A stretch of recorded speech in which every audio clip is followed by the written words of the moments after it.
suddenly back on track, Baltimore Ravens. What do you got? What do you see? Well, listen, man, if the Cowboys defense was a vaccination for bad offenses, it would be, for bad offenses, it would be the exact thing we need to get rid of COVID, because the Cowboys defense cures all ills.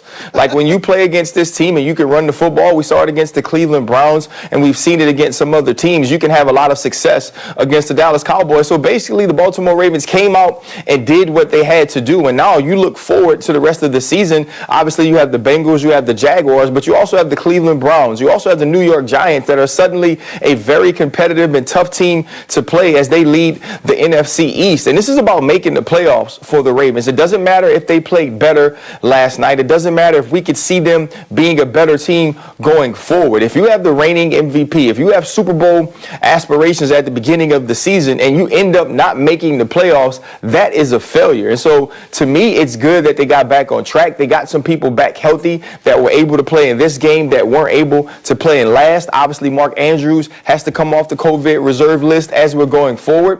But if you don't beat the Cleveland Browns, if you don't beat the New York Giants, and the playoffs start with 7 teams and one of those teams aren't the Baltimore Ravens, for John Harbaugh, for that organization, this entire year is a failure. Do they make the playoffs, Ryan, with all that being said? I don't think so. I think they end up being on the outside looking in, probably that 8th team. And, obviously it depends on what some other teams do. But I believe that the Cleveland Browns beat them. And I think that the New York Giants are going to give the Baltimore Ravens all that they can handle. And to me, if they lose 2 more games, they find themselves right on the edge, sitting at home watching the playoffs with us. RC, how surprised were you watching your Pittsburgh Steelers take the L against the Washington football team on Monday night?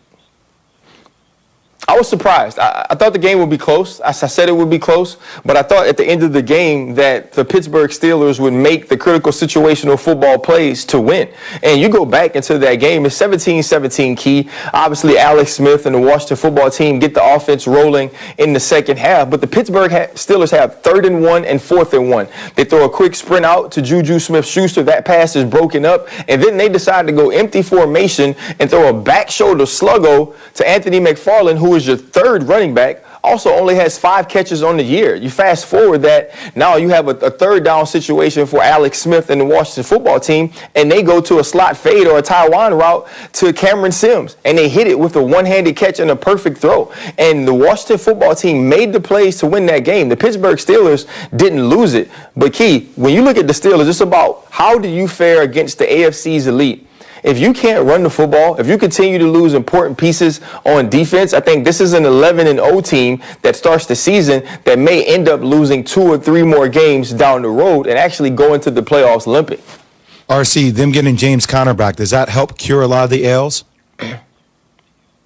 Because of James Conner's story, you want to say that he has like a big impact to play, but he'll be okay. He'll run better. I think getting Marquise Pouncey back is huge. Obviously, he's been gone for the last couple of games. I think he's the guy that Ben has a great rapport with. He's the leader of that offensive line. He makes a ton of the calls. I think that helps as well when you get James Conner back. But remember, those guys were playing, or those guys started the game when you couldn't get 4th down conversions or 4th and 1s or 3rd and 1s against the Dallas Cowboys a few weeks ago, where Big Ben and Juju Smith-Schuster had to come and bail those guys out late in that game. And so I just think this run game is something that they've abandoned. Anytime you throw the ball 53 times against Washington, it says that you're doing a little bit too much in that part of your game plan. So the Steelers really need to nail down a way that they can get a run game first and then move to some play action and not have to go so many spread and empty formations, exposing Ben Roethlisberger to getting further contact or to getting hit in the pocket. Last night, RC, we're sitting up watching the Dallas Cowboys, Baltimore Ravens game. Like many, you were doing the same thing, and Dez Bryant was not on the field. He was pulled off doing warm-up because he tested positive for COVID, which was pretty strange. It reminds me of what happened with Justin Turner, the 3rd baseman of the Los Angeles Dodgers that was taken out of the game. Yeah. What did you make of him being pulled doing warm-ups? I mean, Key, if you get the test back, you have to pull them. For what I hear is because the Ravens are super close to their testing centers, that they were supposed to get those tests back tomorrow morning. And he had an inconclusive, and then he took another one that said he tested positive, a rapid test that said he tested positive for COVID. It's actually kind of scary.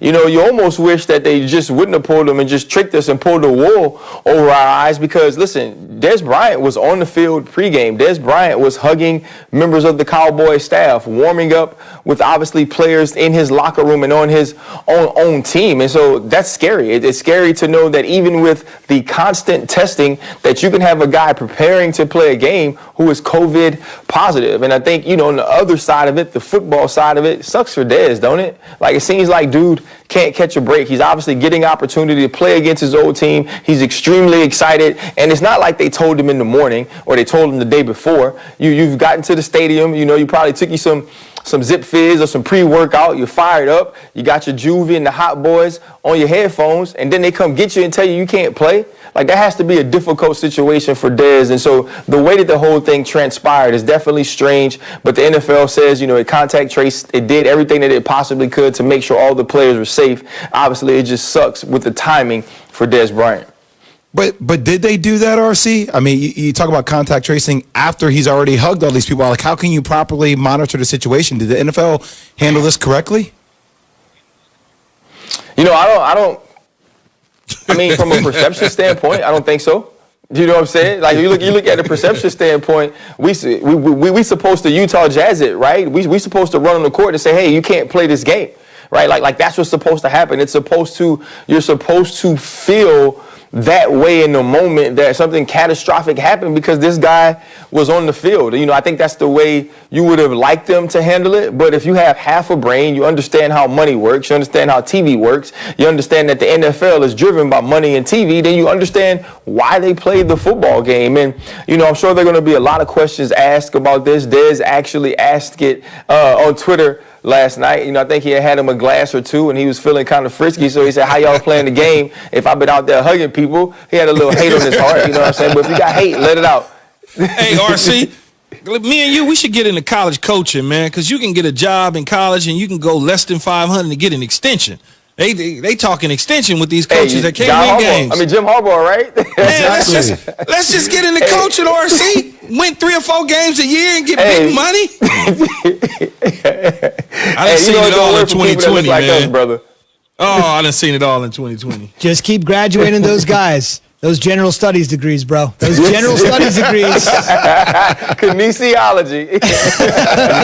Ryan, thanks. We'll see you on Get Up with Greeny and the Gang coming up at the top of the hour on ESPN. Yeah, have a good one. All right, RC. Same to you. Ryan Clark joining us on the Shell Pennzoil Performance Line. Pennzoil synthetic motor oils made from natural gas. Gives you unbeatable engine protection. The proofs in the Pennzoil based on Sequence 4A wear test using SAE 5W. Only in America. 30. Thank you, Don King. All right, I can win 5 games to get an extension. That really goes great. Or you can make more money by going to an NFL team after that. Well, he's a better NFL coach. and then fail and go back to college. I College is the wasn't landing just talking about Harbaugh, though. I'm just thinking in general. Got a break. spot. Got it. We're going to fill in the blank. Simply put, we're not going to ask the 4 teams that will make the college football playoff. The guys are going to tell us the 4 teams that should make the college football playoff. That's after Jay has this from Shell. Look, your day is busy.